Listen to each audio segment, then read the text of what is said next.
Welcome back to Darkest Night, first edition. Up first, our heroes, of course, are going to go. We're going to start with the Ranger. He's in the monastery. He has 3 Grace, 5 Secrecy, and he's not in the space of Necromancer. Of course, Necromancer can't go to the monastery.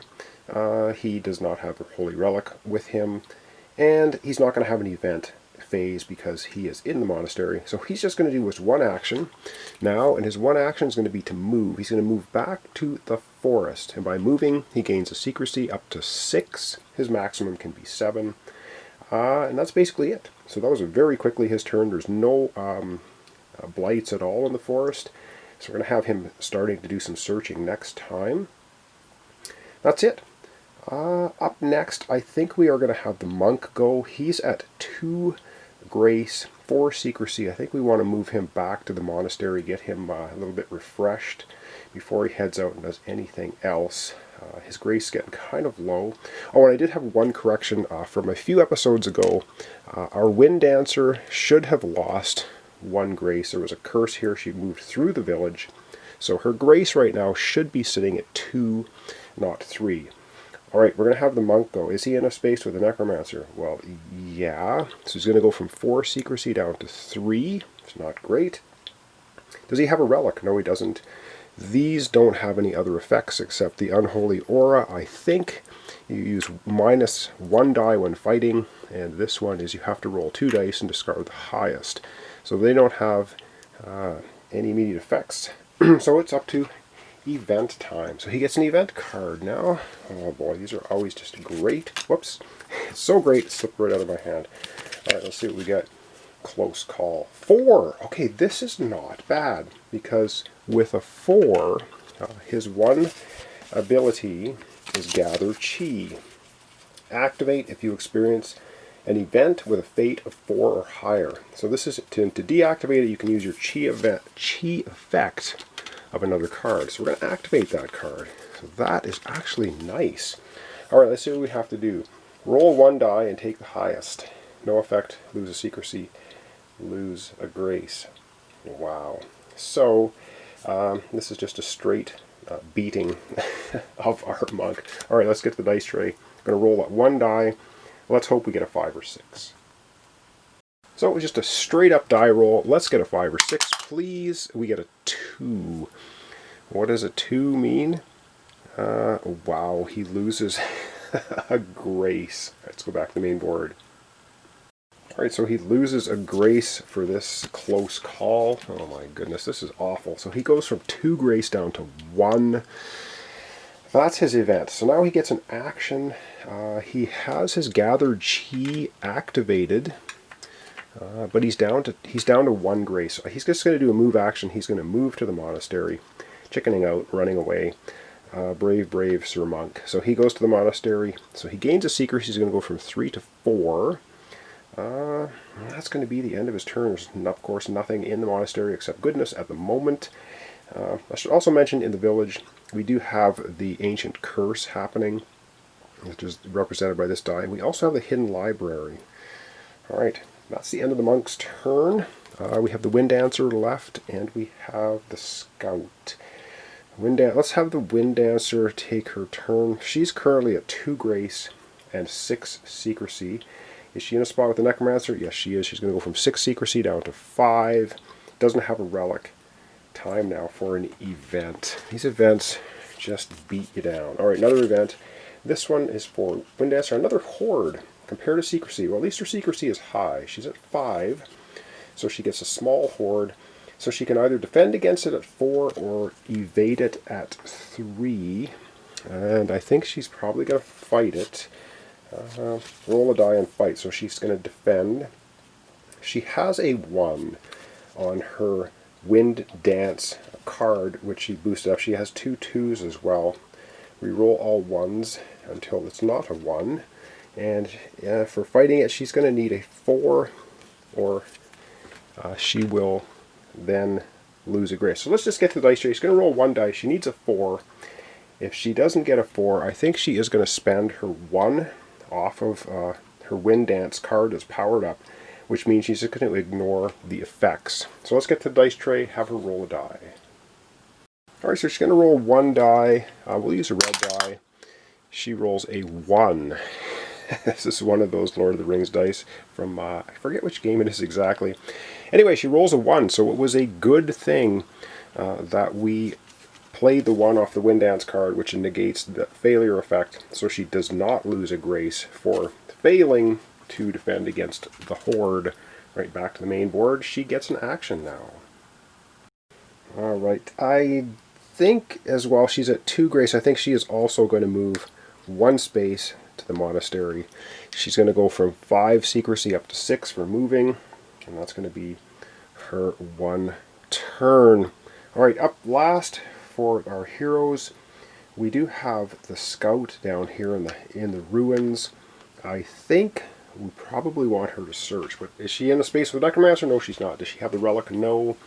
She gets an event. Let's see what event she gets. A Vile Messenger. 4. Okay. You cannot evade it. You have to defend against it. Failure is the darkness track goes up 1. Oh boy. Nasty. Alright, let's see what she has in the way of being able to fight against it. She has evade tactics and hide. She has absolutely nothing in the way of offensive abilities. So she's just going to roll 1 die. We need a 4, 5, or 6. If we don't get it, darkness track's going to increase 1. Let's hope we get a little bit of luck here. Oh boy. Alright, let's see if we can get a 4, 5, 6. We get a 5. Alright, finally get a little bit of luck. So we are not... we did defend against the Vile Messenger. The darkness track's not going to go up 1. That is at least something. Alright, she gets an action. Let's go back to the main board. Alright, the Vile Messenger did his worst, but we managed to fend him off, so that's good. Alright, for the 1 action for our scout, I really need to get someone to the village, actually, to be able to do something in the village, like getting rid of all of these blights, these curses. Oh man, losing so much grace. She's at 4 grace, but if she moves into the village, she's going to lose 2 grace, 1 for each of those. And the corruption means you can't use any of your bonus abilities here.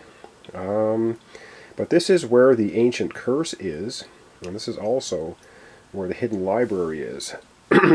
So, wow. Or we could just have her do a search here in the ruins and not worry about the village. I think she's going to have to do a move action to the village. Her secrecy is going to go up 1, so she's going to go from 4 to 5, but her grace is going to go from 4 down to 2 because of the 2 curses. That's probably pretty horrific, but at least she's 1 space away from the monastery if she has to run away here, do anything. Alright, that's the end of all of our heroes' turns. Up next, of course, is the lovely Necromancer. First thing we do in the Necromancer turn is we increase the darkness track 1. So it's sitting now at 6. We only have 1 clue, which is not great. Next thing we do with the Necromancer, he's going to roll a die. So our secrecy of our scout is 5. Secrecy of our ranger is 6. So he needs to roll a 6 basically to detect the scout. So let's get to rolling his die and see where he's going to move. And I'm probably playing this game horribly. Alright, let's get out his nice bone-colored die. And he rolls a 1. I don't know if that's good. Alright, he rolls a 1. Let's go back to the main board and see what he does. Alright, so with a 1, he detects nobody because he has to roll higher than your secrecy to detect him. He can't detect anyone in the monastery, so he can only detect our ranger and our scout, and he didn't detect either of them. He rolled a 1, so we consult the little map here. A 1 and a 5 means he's heading back to the castle. Oh, great. So he heads back to the castle where there's already 3 blights. And yes, he gets to create another blight. So let's see what he creates in the castle. We get a map card. And in the castle, he puts down some zombies. So there's specters in there. And now we also have zombies. Oh my god. Zombies are like a 5 to hit. So 5 to attack them, 3 to defend against them, If you fail, you lose a grace, 5 to defeat him, and you also lose a grace if you don't defeat him. And there now are 4 blights in the castle, which means if another blight happens in the castle, we're going to get our first blight in the monastery. Oh dear, this is not good. And I do believe that's the end of our episode. I think we've covered everything off. Don't know if I'm doing very well. We have 1 clue on our way to getting a holy relic. Of course, the only way to defeat the necromancer is to have a holy relic. We're in deep doo-doo here. So, thanks so much for watching along. Thanks for your comments, subscriptions, likes. Really appreciate it. This is Darkest Night, 1st edition. It's the Necromancer bundle. And I don't think we're doing very well, but we'll find out in the following episode. So thanks so much, and we'll see you then. But not so fast. I do have one little correction thing to do here. Of course, when the Necromancer track moves up 1, we have to put a timer on our Ancient Curse. It now has 2 timers on it. If it gets to 5, it's going to trigger, which means all heroes lose a grace. And if we succeed at doing this, getting rid of this Ancient Curse, or Ancient Ritual, or Ancient Curse, then we're actually going to get another key, which means we're going to get another mystery card, giving us more clues. Alright, kind of missed that. I got to keep an eye on that. But everything's up to date now, so thanks so much, and we'll see you in the next episode.